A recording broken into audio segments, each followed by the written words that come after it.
TRS నేతలు మాజీ మంత్రి హరీష్ రావుపై కాంగ్రెస్ మాజీ ఎమ్మెల్యే మైనంపల్లి హనుమంతరావు ఘాటు వ్యాఖ్యలు చేశారు. మెదక్ జిల్లా నిజాంపేట మండలం కేంద్రంలో నిర్వహించిన సర్పంచ్ల ఆత్మీయ సమ్మేళనానికి హాజరైన హనుమంతరావు ఈ వ్యాఖ్యలు చేశారు.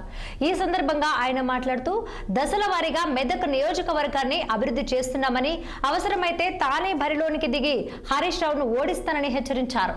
సిద్దిపేటలో కాంగ్రెస్ క్యాడర్ను పట్టిస్తున్నానని, ఇక హరీష్ ను ఎమ్మెల్యేగా గెలుపనివ్వనని వ్యాఖ్యానించారు. ఇక బీఆర్ఎస్ ఇష్టారాజ్యంగా మాట్లాడటం ఆపాలని డిమాండ్ చేసిన హనుమంతరావు ఆ పార్టీని దండుపాల్యం బ్యాచ్ గా అభివర్ణించారు. గతంలో 90% మంది సర్పంచ్లను ఇబ్బందులకు గురి చేశారని ఆరోపించారు. హరీష్ రావు సీఎం అవుతానని కలలు కంటున్నారని ఆయన ఎద్దేవా చేశారు. బీఆర్ఎస్ పాలనలో పంచాయతీరాజ్ వ్యవస్థ పూర్తిగా అవస్థలో కూరుకుపోయిందని ఆయన విమర్శించారు.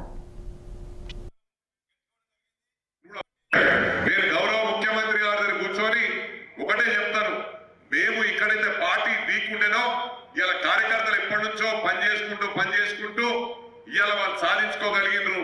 బ్రహ్మాండంగా వన్ సైడ్ అయినాయి. ఇవాళ కూడా వన్ సైడే. ఇక్కడ 16 పంచాయతీలుంటే 10 సర్పంచులు కాంగ్రెస్ పార్టీ కైవశం చేసుకుంది. 4 ఏమో బీజేపీ పార్టీ, టీఆర్ఎస్ 2. అంటే టీఆర్ఎస్ దుకాణం ఆల్మోస్ట్ బంద్ అయింది. పనిచేసే వరకు మేము ఇద్దరము. హరీష్ రావు నేను నిన్న మొన్న టీవీలలో 2 ఏళ్లలో మా ప్రభుత్వం వస్తుందని ఆయన కళలు కనుక్కుంటూనే ఉండమను. ముఖ్యమంత్రి అయితా అని కళలు కనుమను.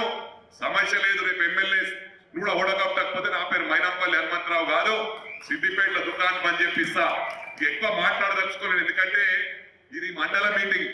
కార్యకర్తలను ఎంకరేజ్ చేయడానికి, ఇక్కడ నాయకులను ఎంకరేజ్ చేయడానికి ఈ సభ పెట్టుకున్నాం. కాబట్టి రాష్ట్ర రాజకీయాలు వేరే జిల్లా రాజకీయాలు మాట్లాడదలుచుకోలేదు. ఏదంటే అవుట్లైన్ చెప్పిన క్యాడర్ కు బూస్టింగ్ ఇవ్వడానికి మాట్లాడిన తప్ప ఇంకొకటి కాదు.